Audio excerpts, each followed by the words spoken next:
Bago ang lahat, history muna. Si Trayce Jackson Davis ay ipinanganak noong February 22, year 2000. Isang American professional basketball player for the Golden State Warriors of the National Basketball Association or NBA. He played college basketball for the Indiana Hoosiers. Lumaki si Jackson Davis sa Greenwood, Indiana.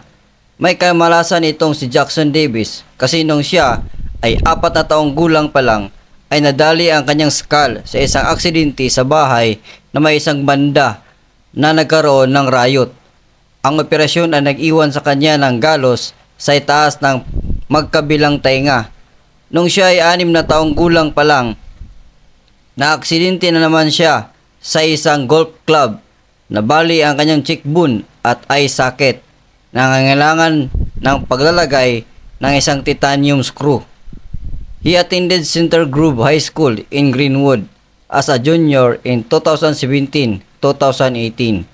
He averaged 21.9 points, 9.4 rebounds, 4.1 blocks, and 2.6 assists per game while shooting 67% from the field. Siya ay na-rate bilang isang 4-star recruit ng Rivals 247 Sports at ESPN sa kanyang karera sa high school. Si Jackson Davis ay na-recruit ng maraming profile na paaralan kabilang ang Indiana, Michigan State, UCLA, Ohio State, Purdue, Xavier at iba pa. Noong November 30, 2018, nangako si Jackson Davis sa paglalaro ng basketball sa kolehiyo para sa Indiana. He made his college debut for Indiana during the 2019-20 season with 8 points and 6 rebounds in a 98-65 win over Western Illinois. Ginawaran siya ng Karl Malone Award para sa top forward ng bansa, kasama pagiging pinangalanan sa Oscar Robertson Award trophy late season watch list. At nakuha din niya ang Naismith Trophy Defensive Player of the Year. Si Jackson Davis ay isa ring unanimous na pagpipilian para sa All Big Ten First Team ng mga coach, media at Associated Press, habang kumukuha din ng mga parangal sa All Big Men Teen Defensive Team. Tinapos ni Jackson Davis ang kanyang karera sa Indiana bilang all-time leader ng programa sa rebounds na 1,143 at block shots na 270.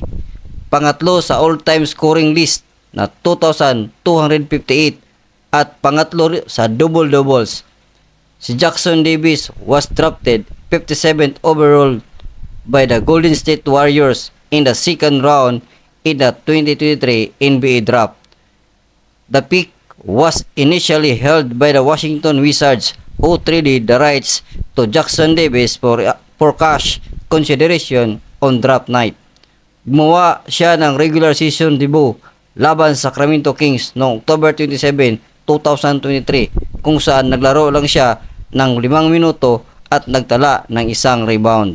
Na-trade nga siya dito sa Golden State Warriors at nagpakita siya ng potensyal na maging possible na papalit ni Draymond Green kung magretiro na ito. Bata pa si Davis at siguradong aangat ang karir niya dito sa Golden State Warriors. Nitong mga huling panalo ng Warriors ay naging catalyst si Trayce Jackson Davis. So hanggang dyan na muna. Paki-comment na lang sa baba kung may gusto kayong sabihin at mamamasada muna ang tagapagbalita.